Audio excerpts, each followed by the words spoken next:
अस्सलाम वालेकुम। आज हम सॉल्व कर रहे हैं प्रॉब्लम्स ऑफ चैप्टर 3। पिछले लेक्चर में हमने प्रॉब्लम 3.1 से लेकर 3.6 तक सॉल्व किए थे। आज के इस लेक्चर में हम 3.7 से लेकर 3.10 तक सॉल्व करेंगे। Problem 3.7 says that two masses 26 kg and 24 kg are attached to the ends of a string which passes over a frictionless pulley. 26 kg is laying over a smooth horizontal table. 24 kg mass is moving vertically downward. Find the tension in the string and acceleration in the bodies. ये कहता है कि दो masses है, एक है m1 जो कि वर्टिकली डाउनवर्ड स्ट्रिंग के साथ अटैच्ड है और एक मास m2 है जो कि 26 किलोग्राम है और ये हॉरिजॉन्टली एक स्ट्रिंग के साथ अटैच्ड है। दोनों मासेज एक स्ट्रिंग के थ्रू इस पुली से गुजार दिया गया है। तो हमें कहता है कि दोनों बॉडीज की एक्सेलरेशन फाइंड आउट करें और इस स्ट्रिंग में टेंशन फाइंड आउट करें। तो इसको फाइंड आउट करने के लिए सबसे पहले मैं लिखता हूँ गिवन डाटा। गिवन डाटा में हमें दिया गया है m1 which is equal to 24 kilogram और दूसरा है m2 which is equal to 26 kilogram. Gravitational acceleration का हमें पता है कि it is equal to 10 metre per second square. हमसे जो रिक्वायर्ड है, जो हमने फाइंड आउट करना है, वो है एक्सेलरेशन ए को हमने फाइंड आउट करना है और सेकंड है टेंशन इन दी स्ट्रिंग यानी कि टी को हमने फाइंड आउट करना है। तो सबसे पहले हम फाइंड आउट करते हैं एक्सेलरेशन को।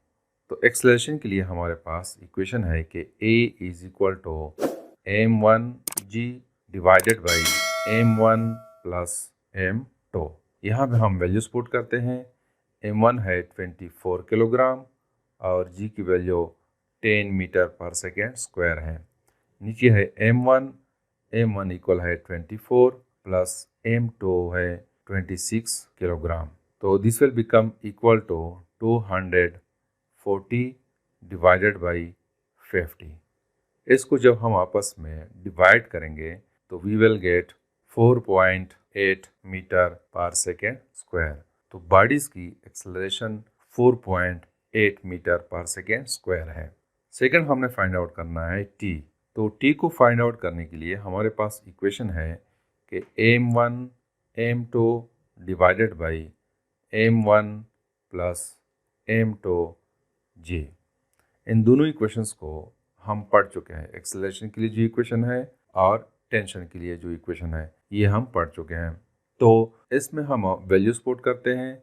m1 है 24 किलोग्राम, m2 है 26 किलोग्राम, g की value 10 metre per second square है और नीचे m1 है 24 प्लस m2 26। तो यहाँ से हमारे पास आ जाएगा t will be equal to 6240 divided by 50 आ जाएगा।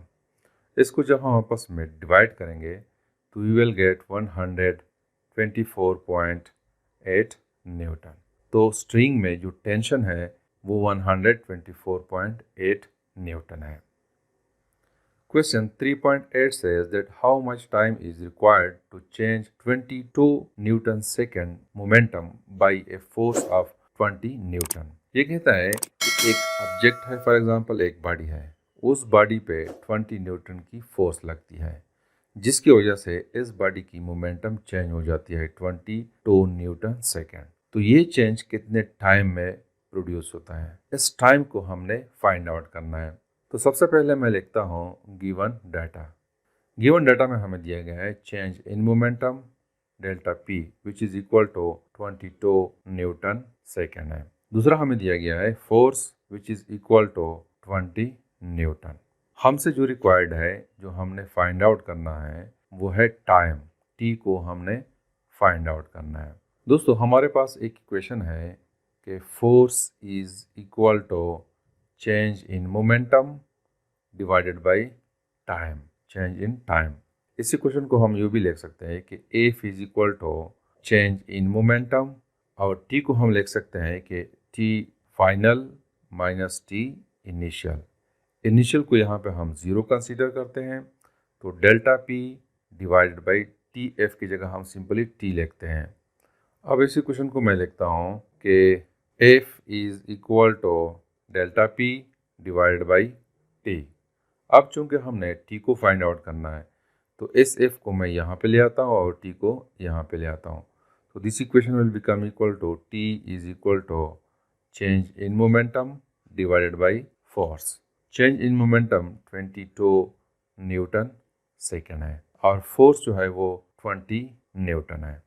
तो यहाँ पे ये न्यूटन और ये न्यूटन कैंसल।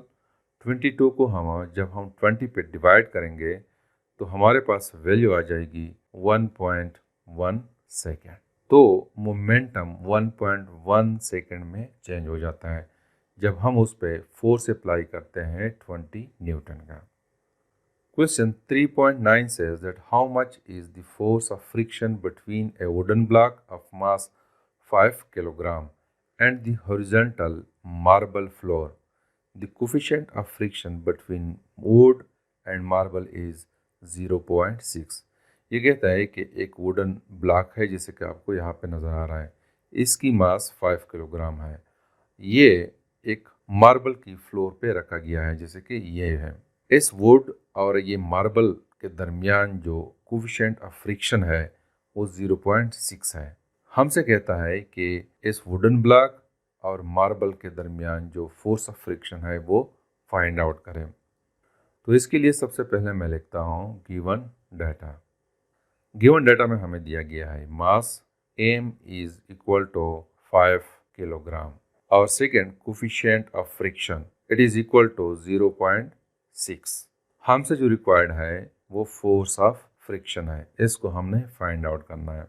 तो दोस्तों फोर्स ऑफ फ्रिक्शन को फाइंड आउट करने के लिए हमारे पास इक्वेशन है कि coefficient of friction into wait यानी कि mg। यहाँ पे हम जस्ट वैल्यू पुट करते हैं। कोफिशिएंट ऑफ फ्रिक्शन 0.6 है, मास इक्वल है 5 किलोग्राम के और gravitational acceleration 10 metre per second square के बराबर है।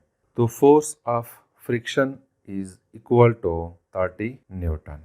इन वैल्यूज को जब हम आपस में मल्टीप्लाई करेंगे तो वी विल गेट 30 न्यूटन। इसका मतलब यह है कि force of friction between the wooden block and marble floor वो 30 न्यूटन है।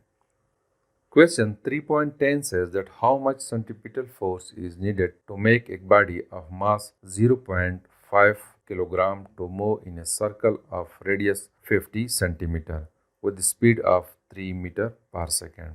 ये कहता है कि एक मास है 0.5 किलोग्राम और वो मूव करते हैं एक सर्कल में जिसका रेडियस 50 सेंटीमीटर है और वेलोसिटी है 3 मीटर पर सेकेंड। तो इस सर्कल में मूव करने के लिए जो सेंट्रीपिटल फोर्स चाहिए होता है वो फाइंड आउट करें। तो सबसे पहले मैं लिखता हूँ गिवन डाटा। गिवन डाटा में हमें दिया गया है mass m is equal to 0.5 kilogram. दूसरा हमें दिया गया है radius of the circle which is equal to 50 centimetre. इसको हमने मीटर में कन्वर्ट करना है तो इसको हम डिवाइड करते हैं बाई 100। तो this will become equal to 0.5 metre. तीसरा हमें दिया गया है velocity which is equal to 3 metre per second और हमसे जो रिक्वायर्ड है जो हमने फाइंड आउट करना है वो है सेंट्रीपिटल फोर्स। इसको हम फाइंड आउट करेंगे। तो सेंट्रीपिटल फोर्स को फाइंड आउट करने के लिए हमारे पास इक्वेशन है सेंट्रीपिटल फोर्स की कि F C is equal to M V square divided by R. यहाँ पे हम वैल्यूज पुट करते हैं। एम जो है ये इक्वल है 0.5 किलोग्राम की और वी 3 मीटर पर सेकेंड है तो इसका स्क्वायर हो जाएगा divided by R is equal to 0.5। ये 0.5 ये 0.5 कैंसिल हो जाएंगे। 3 का जब हम स्क्वायर लेंगे तो it will become equal to 9। तो यहाँ पे हमारे पास न्यूटन आ जाएगा। तो लिहाजा सेंट्रीपिटल फोर्स जो रिक्वायर्ड है इस बॉडी को इस सर्कुलर पाथ पे मूव कराने के लिए वो है 9 न्यूटन। तो this is something about the problems from 3.7 to 3.10। Thank you.